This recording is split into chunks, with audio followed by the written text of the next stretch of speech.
Hello friends, मां हंस वाहिनी क्लासेस में आप सभी का स्वागत है। आज हम आपके सामने 11th के फिजिक्स का कुछ क्वेश्चन को लगवाएंगे जो कि हम आपको दो सदिशों के डॉट प्रोडक्ट में बताए थे, फार्मूला वही यूज़ होगा।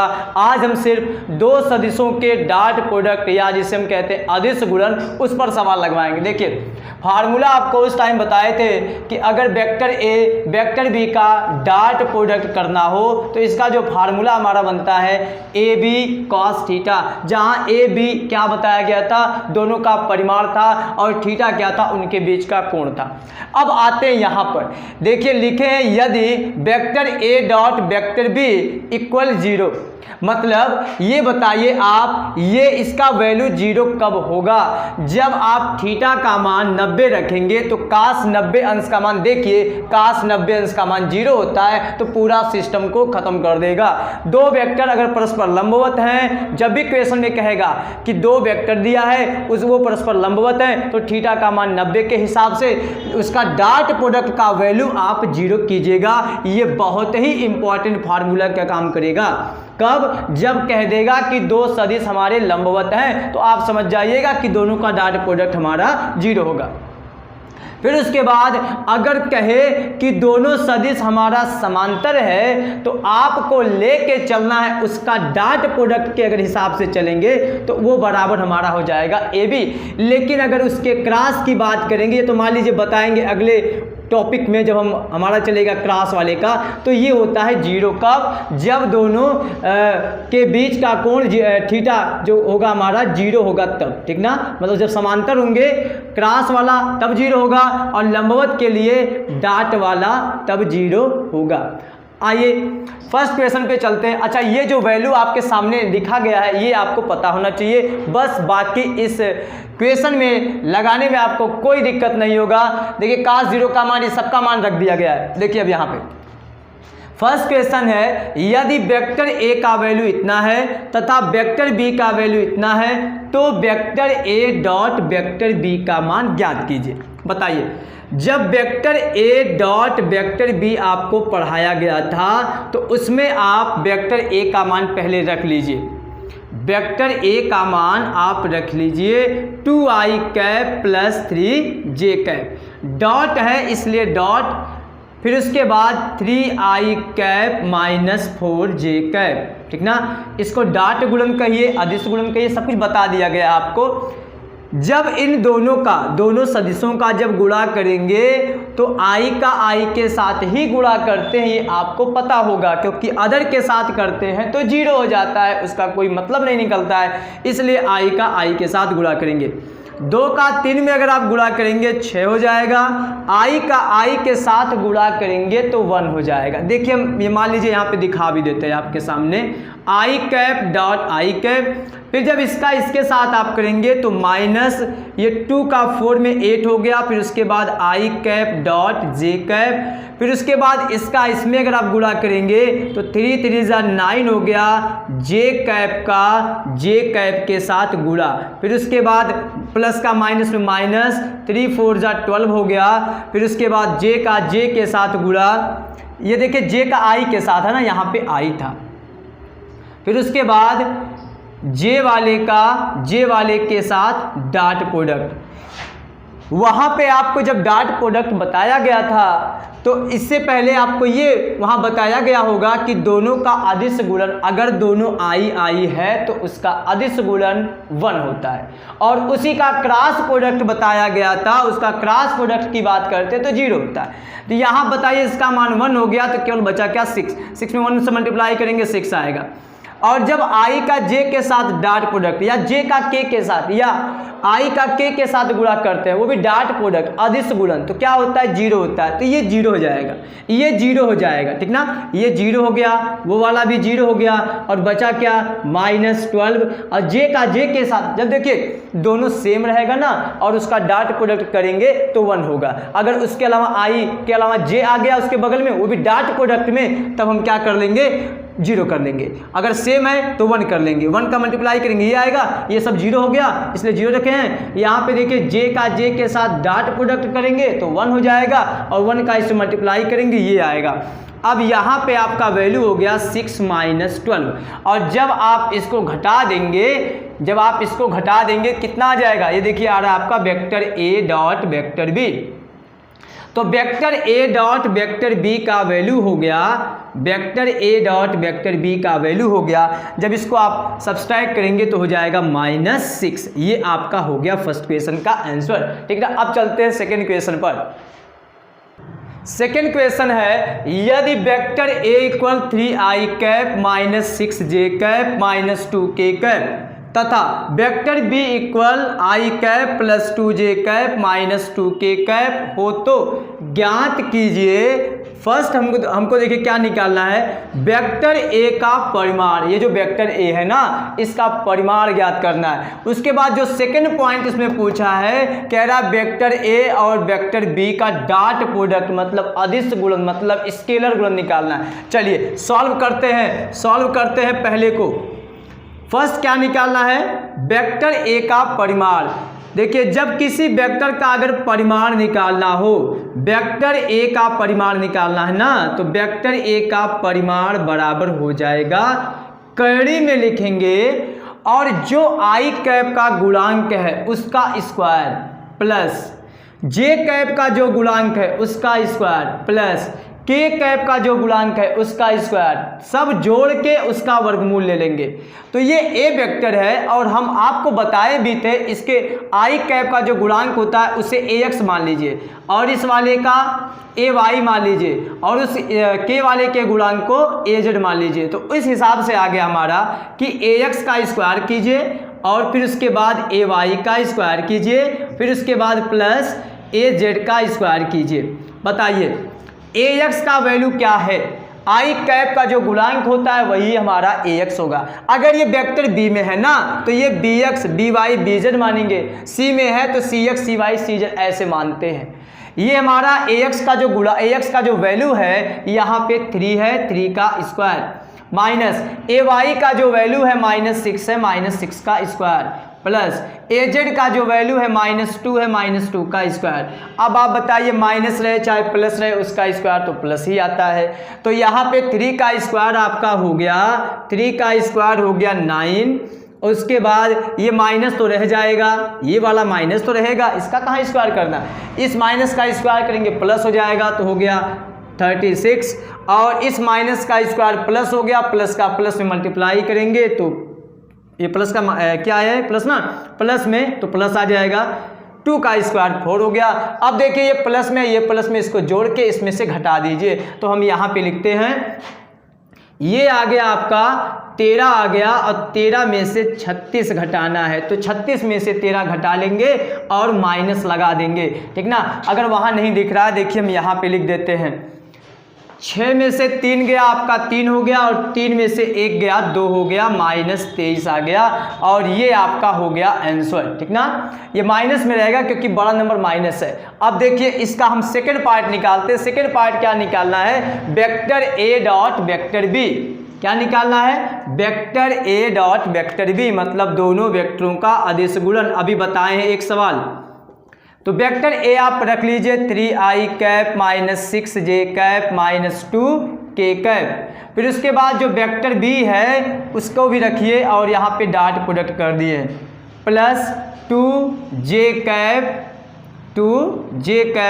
-2k cap. ठीक है, ये हो गया आपका और इसका डॉट प्रोडक्ट करना है। डॉट प्रोडक्ट में आपको समझा भी दिए हैं, इससे सबसे फर्स्ट क्वेश्चन जो था वही जैसे किए हैं उसी तरीके से इसको भी लगाएंगे। तो i का i के साथ गुणा करेंगे क्योंकि i का अगर j के साथ गुणा करते तो मल्टीप्लाई में 0 हो जाता है, इसलिए हम i का i के साथ करेंगे। 3 का यहाँ पे इसका जो फैक्टर होगा, जो इसका गुणांक होगा 1 होगा तो 3 का 1 में मल्टीप्लाई करेंगे 3 हो गया। फिर उसके बाद जब इसका इसमें मल्टीप्लाई करेंगे तो माइनस का प्लस में माइनस और ये 6 का 2 में तो हो गया 12। फिर इसके बाद माइनस का माइनस में तो प्लस हो गया और 2 का 2 में हो गया 4। ये ब्रैकेट में करके देखिए ये प्लस में है ये प्लस में है तो पहले इसको जोड़ लीजिए फिर इसमें से घटा दीजिए। 4 और 3 7 हो गया, 7 में से 12 घटाना है तो 12 में से 7 जाएगा आपका हो गया 5 और माइनस लगाएंगे क्योंकि बड़ा नंबर माइनस में है। तो ये हो गया आपका सेकेंड क्वेश्चन। नेक्स्ट पे चलते हैं, देखिए क्या है। इसमें दिया गया है कि ये जे कैप, फिर उसके बाद डॉट प्रोडक्ट, फिर देखिए ये वेक्टर है, ठीक ना। इसका जब आप जाएंगे डॉट प्रोडक्ट करने, बताइए यहाँ पे आई कैप नहीं दिख रहा है, के कैप नहीं दिख रहा है, इसका मतलब वो सब रहे होंगे, जीरो के साथ रहा होगा, इसलिए उसको लिखा नहीं गया है। तो इसको हम ऐसे भी कह सकते हैं, अगर यहाँ पे देखा जाए तो आई कैप का जो गुणांक रहा होगा जीरो, के कैप का जो गुणांक रहा होगा जीरो रहा होगा, केवल जे कैप बच गया, इसीलिए हम इसको लिखें या ना लिखें, ठीक ना। तो किसका किस में मल्टीप्लाई होगा, आपको पता है जे का सिर्फ जे में मल्टीप्लाई होगा, और ये देखिए यहाँ पे 1 होगा, 1 का 3 में, तो ये हो गया -3, और जे का जे में मल्टीप्लाई करेंगे तो क्या हो जाएगा, 1 हो जाएगा। तो इसका आंसर आपका हो गया -3। देखिए ये क्वेश्चन देखिए, इसका भी डॉट प्रोडक्ट करना है तो आई का आई के साथ, देखिए आई तो यहाँ पे है ही नहीं, इसका मतलब जब इसका मल्टीप्लाई करेंगे तो जीरो हो जाएगा आई का। फिर उसके बाद जे का जे के साथ जब करेंगे तो इसका कुछ आएगा, क्या आएगा, माइनस का प्लस में माइनस हो गया, 1 का 3 में -3 हो गया, तो इसका भी आंसर हमारा -3 आएगा। नेक्स्ट देखिए क्वेश्चन क्या है, इस क्वेश्चन में दिया है कि यदि वेक्टर ए इक्वल ये है तथा वेक्टर बी इक्वल ये है, तब वेक्टर ए व वेक्टर बी के बीच का कोण ज्ञात कीजिए। जिसको हम थीटा जानते हैं उसी थीटा का वैल्यू बताना कितना होगा। अब आप ये बताइए, अगर दो वेक्टरों का डॉट प्रोडक्ट की बात करें, vector A dot vector B equal, vector A का परिमाण होता है यहाँ पे जिसको हम ए बोलते थे, यहाँ पे वेक्टर बी का परिमाण होता था जिसे बी बोलते थे, और ये कॉस थीटा, हमको ये पता करना है। बताइए क्या हम वेक्टर ए का परिमाण निकाल सकते हैं कि नहीं, निकाल सकते, भी निकाल के बताए भी एक क्वेश्चन में। वेक्टर बी का परिमाण चूंकि वेक्टर दिया है इसलिए उसका परिमाण भी निकाल सकते हैं, और किन्हीं दो वेक्टर अगर हमको पता हो उन दोनों का डॉट प्रोडक्ट भी निकाल सकते हैं। जब ये भी निकाल सकते, ये भी निकाल सकते, ये भी निकाल सकते हैं, तो ये तो पता चल जाएगा। इसका मतलब सबसे पहले को ये निकालना होगा दोनों वेक्टर का डॉट प्रोडक्ट। अब बताइए, देखिए सॉल्व कर रहे हैं, सॉल्व में सबसे पहले आप वेक्टर ए और वेक्टर बी लिख लीजिएगा, फिर उसके बाद जब वेक्टर ए और डॉट वेक्टर बी करेंगे, vector A dot vector B, तो वेक्टर ए का जो वैल्यू है -2i cap plus 3j cap plus k cap, फिर उसके बाद वेक्टर बी का जो वैल्यू है उसको भी लिख लीजिए।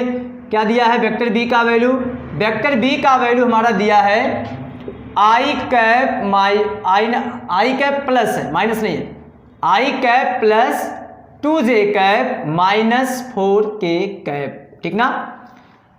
इन दोनों का डॉट प्रोडक्ट पहले निकालेंगे तो आई का आई के साथ गुणा तो -2 का 1 में -2, 3 का 2 में +6, फिर उसके बाद 1 का -4 में तो -4, ठीक है। ये बताइए दोनों माइनस है, दोनों जुड़ जाएगा, -6 होगा, -6 + 6 कितना आ गया 0, किसका value, vector A dot vector B का। अब आप निकाल लीजिए वेक्टर ए का परिमाण, वेक्टर ए का परिमाण भी बताए थे कैसे निकालना है, कड़ी में ax का स्क्वायर प्लस ay का स्क्वायर प्लस az का स्क्वायर। बताइए ax क्या है, ax वाला ये हमारा है -2 का स्क्वायर प्लस ay वाला 3 का स्क्वायर प्लस ये 1 है इसका फैक्टर, इसका गुणनखंड जो हमारा गुणांक है 1 है ना, इसलिए 1 रखेंगे। इसका हो जाएगा -2 का स्क्वायर 4 हो गया, इसका 9 हो गया, इसका 1 हो गया, ये हमारा ऐड करेंगे तो कड़ी में 14 आ गया। अब उसके बाद निकालेंगे वेक्टर बी का परिमाण, क्या निकालेंगे, वेक्टर बी का परिमाण। बताइए क्या लिखेंगे, चूंकि वेक्टर बी है इसलिए यहाँ लिखेंगे bx का स्क्वायर प्लस by का स्क्वायर प्लस bz का स्क्वायर। bx का जो वैल्यू है, bx का वैल्यू आपका ये वाला है, यहाँ पे जो गुणांक इसका 1 है, 1 का स्क्वायर प्लस by वाला 2 का स्क्वायर प्लस bz का वैल्यू -4 का स्क्वायर। जब इसका आप स्क्वायर करके जोड़ेंगे, देखिए 1 हो जाएगा, ये 4 हो जाएगा, ये 16 हो जाएगा, तो ये 16 और 4 मतलब 16 और 4 20, 21 हो गया, कड़ी में 21। अब चलते हैं, एंगल निकालना है हमको, इसलिए लिखेंगे vector A dot vector B equal vector A का परिमाण, फिर उसके बाद वेक्टर बी का परिमाण, फिर उसके बाद कॉस थीटा। अगर यहाँ से कॉस थीटा की बात करें तो आप लिखेंगे कॉस थीटा बराबर vector A dot vector B, देखिए ये यही रहेगा, ये नीचे आ जाएगा, फिर उसके बाद वेक्टर ए का परिमाण, फिर उसके बाद वेक्टर बी का परिमाण। अब बताइए vector A dot vector B का वैल्यू आया कितना है, आप कहेंगे 0 बटा इसका वैल्यू कैरी में 14 हो गया, उसके बाद इसका वैल्यू कैरी में 21 हो गया, और इसका मल्टीप्लाई करेंगे जो भी आएगा, लेकिन यहाँ पे जब डिवाइड करेंगे उस नंबर को, जीरो को किसी नंबर से डिवाइड करते 0 आ जाता है। अब बताइए कास थीटा का वैल्यू 0, कास थीटा का वैल्यू 0 हो गया, तो आप लिखेंगे कास थीटा इक्वल, बताइए कास थीटा इक्वल 0, तो इसको आप सोचिए कास में कितने अंश का वैल्यू है, तो कास थीटा इक्वल कास 90 है, अभी हम यहाँ पे बताए थे, ठीक ना। तो यहाँ से हो गया थीटा का वैल्यू जो हमारा हो गया 90 डिग्री हो गया, ये हमारा हो गया इसका आंसर। नेक्स्ट क्वेश्चन देखिए, अब बहुत ही अच्छा क्वेश्चन ये है, देखिए सिद्ध कीजिए कि वेक्टर ए इक्वल दिया है ये तथा वेक्टर बी इक्वल दिया ये, कह रहा है कि ये परस्पर लंबवत हैं। अभी हम आपको शुरू में ही बताए थे, अगर कोई दो वेक्टर लंबवत रहेगा तो उसका डॉट प्रोडक्ट हमारा क्या होता है, 0 होता है। क्या होता है, 0 होता है। तो आप केवल ये प्रूफ कर दीजिए कि इसका डॉट प्रोडक्ट 0 है, तो दोनों वेक्टर हमारे क्या हो जाएंगे, परस्पर लंबवत हो जाएंगे। देखिए सबसे पहले आप यहाँ पे लिखेंगे, जब सॉल्व में लिखेंगे तो कहेंगे यदि वेक्टर ए व वेक्टर बी परस्पर क्या है, लंबवत होंगे, परस्पर लंबवत होंगे, तब vector A dot vector B का मान क्या होगा, 0 होगा। अगर आप 0 निकाल के ला दिए तो इसका मतलब लंबवत है। अब देखिए vector A dot vector B को निकालते हैं, vector A dot vector B. Vector A का वैल्यू दिया है 2i cap plus 2j cap, फिर उसके बाद minus 2k cap, dot vector B का वैल्यू दिया है 7i cap minus 5j cap plus 2k cap. ठीक है, आई का आई के साथ मल्टीप्लाई करेंगे, आपको पता है 2 का 7 में हो गया 14, 2 का 5 में, और ये प्लस का माइनस में माइनस 10 हो गया, और उसके बाद ये माइनस का प्लस में माइनस 2 दूना 4 हो गया। बताइए ये 14 हो गया, ये माइनस माइनस दोनों जुड़ के माइनस 14 हो जाएगा, तो इसका वैल्यू कितना आया, 0।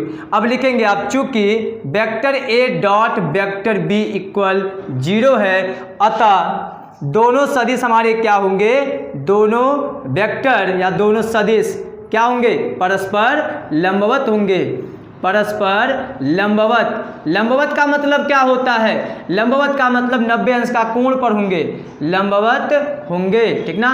अब चलते हैं नेक्स्ट क्वेश्चन पर। देखिए इस क्वेश्चन में दिया है एक पिंड जिस पर 150 न्यूटन का बल लगता है, या 150 न्यूटन का बल। देखिए यहाँ पे फोर्स का जो डायरेक्शन दिया है वो भी दिया है 60 डिग्री पे, इसका मतलब एंगल का मान दे दिया 60 डिग्री। बल का मान कितना है, 150 न्यूटन का बल लगता है। ठीक है, 60 डिग्री कोण बनाते हुए 15 मीटर विस्थापित करता है। देखिए जब इस पर बल लग रहा है तो ये हमारा पिंड मान लीजिए इधर विस्थापित हो गया, तो पिंड की हमारी नेक्स्ट पोजीशन हो जाएगी ये, और यहाँ से इसके बीच की जो डिस्टेंस होगी जिसे हम विस्थापन बोल रहे हैं, ये दिया है, विस्थापन कितना दिया है, विस्थापन दिया है 15 मीटर। ठीक ना, विस्थापन कितना दिया है, 15 मीटर। अब उसके बाद ये बताना है कि पिंड बल द्वारा किए गए कार्य की गणना कीजिए।